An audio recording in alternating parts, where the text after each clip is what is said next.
জোরে বলুন।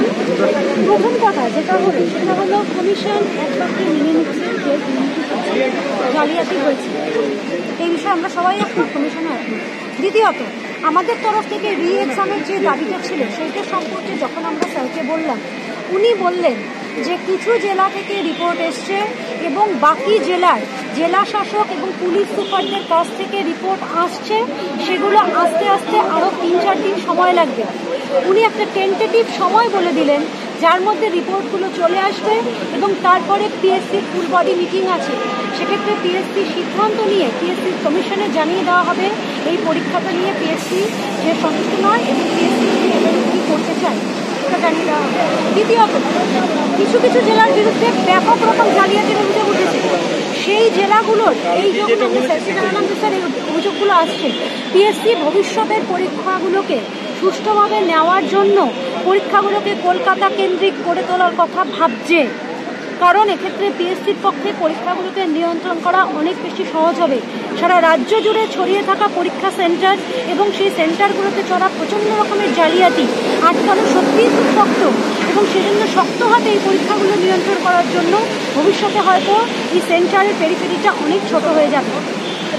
আর অন্যান্য যে বিষয়গুলো জানানো হয়েছে যে বেশ কিছু গতকাল ডেপুটেশন জমা পড়েছে, আজকেও জমা পড়েছে এবং ব্যক্তিগতভাবে অভিযোগও পিএসসির কাছে অনেক জায়গা থেকে জমা পড়েছে, এবং কেউ যদি আরও তথ্য প্রমাণ এবং অভিযোগ জমা দিতে চান পিএসসিতে, ওনারা এটাকে ওয়েলকাম করছেন এবং এসপি এবং ডিএমদের রিপোর্ট এবং বাদবাকিদের করা অভিযোগের ভিত্তিতে পিএসসি এই পরীক্ষা নিয়ে অবশ্যই সিদ্ধান্ত নেবে। ওনাদের সাথে কথা বলে কোট আনকোট আমাদের মনে হয়েছে যে ওনারা এই বিষয়ে নরম মনোভাব পোষণ করছেন এবং আমরা হয়তো কিছু যেটা আমাদের দাবি পজিটিভভাবে আমরা যেটা চাইছি সেটা আমরা পেতে পারি, কারণ দুর্নীতি যেটা হয়েছে সেটা প্রথম থেকে শেষ পর্যন্ত পিএসসি কোনো বিরোধ করছে না। দুর্নীতি হয়নি এই কথা পিএসসি একবারও বলেনি, এক বাক্যেই মেনে নিচ্ছে যে দুর্নীতি হয়েছে। আমরা আশা করতে পারি যে পিএসসি আমাদের কিছু সদর্থক উত্তর দেবে। অবশ্যই নদিয়া, উত্তর দিনাজপুর, মালদা, মুর্শিদাবাদ, বীরভূম, এই কয়েকগুলো জায়গায় ডিটেলস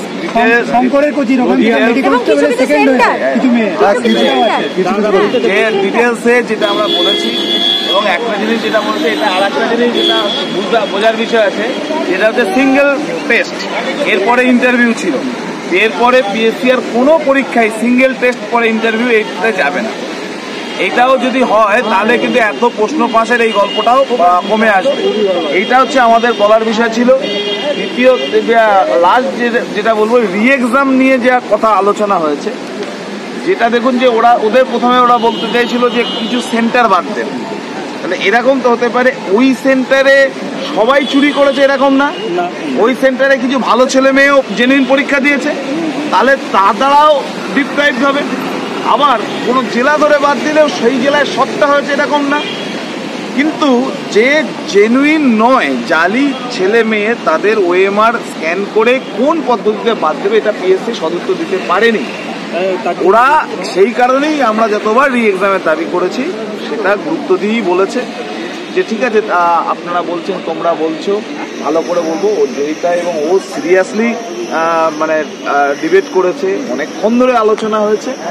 আশা করি এই বৃষ্টির মধ্যে ভিজে যে লড়াই আমরা লড়ছি শুধু এখানে না, তারা সদুত্তর পাবো। আরও দুটো কথা আমি সবাইকে বলবো, যার কাছে যা ডকুমেন্ট বা কোনো সেন্টারে কোনো অভিযোগ থাকলে সেটা WBPSC চেয়ারম্যান @gmail.com, এটা পিএসসি চেয়ারম্যানের মেল আইডি, এই মেল আইডিতে কন্টিনিউয়াস মেল করে দেন, এটা তাহলে ভালো হবে। বা আমাদেরকেও কেউ মেল করতে পারে, আমরাও সেই মেলটা ফরওয়ার্ড করবো।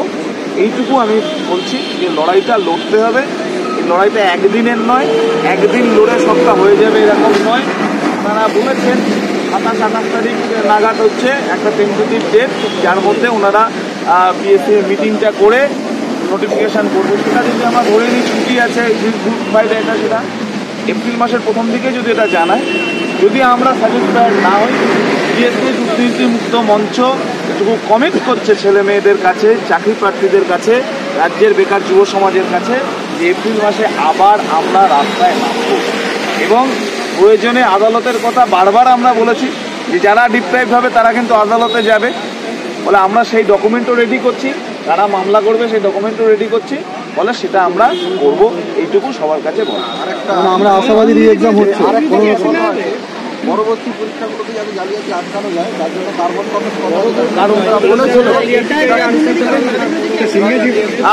যেটা হচ্ছে এখনো পর্যন্ত 15 জন অ্যারেস্ট হয়েছে, আরও কিছু অভিযোগ আজকেও জমা পড়েছে, সেগুলো অ্যারেস্ট হবে এবং যে স্কুলে হয়েছে বা যেখানে হয়েছে সেটাও তারা শাস্তিমূলক ব্যবস্থা নেবে। আর যে ক্যান্ডিডেটরা অলরেডি নোটিফাইড তারা আর কোনোদিন পিএসসি পরীক্ষা দিতে পারবে করা হবে। আচ্ছা, যদি কোনো কোচিং সেন্টারের নাম বলে দেওয়া হয়, মেনশন করা হয় যে এখান থেকে হয়েছে, সেটা কি করে বলবো? কোনো একটা কোচিং কোনো জায়গায় আমার কথা হচ্ছে যদি সেরকম ডকুমেন্ট থাকে এ করুন, পিএসসি কে মেল করুন। আমি আবার বলছি কোনো স্পেসিফিক আপনি ডকুমেন্ট ছাড়া কারোর নামে বললে কোনো হবে না। এখানে বলেছিল কোশ্চেন বাইরে বেরোবে না, পরীক্ষা ফার্স্ট শিফটের পর একটা টার্গেট 100 বহরমপুর না কোনো একটা চ্যানেল দেখলাম, হ্যাঁ টার্গেট 100 বহরমপুর নাকি একটা চ্যানেল, ওটা আবার পিডিএফ এর নিজেদের স্ট্যাম্প মেরেছে, ওয়াটারমার্ক দিয়েছে, ওটা ভাইরাল হয়েছে। এটা কিন্তু পরীক্ষার পর সেইগুলো ডকুমেন্টগুলো সবটা হচ্ছে পিএসসি কে মেল করুন। আর সিঙ্গেল শিফটের এক্সাম এবং হচ্ছে কলকাতা ওরিয়েন্টেশন এক্সাম, এটা হচ্ছে কথা হবে, ঠিক আছে? রি-এক্সামটা হবে কি?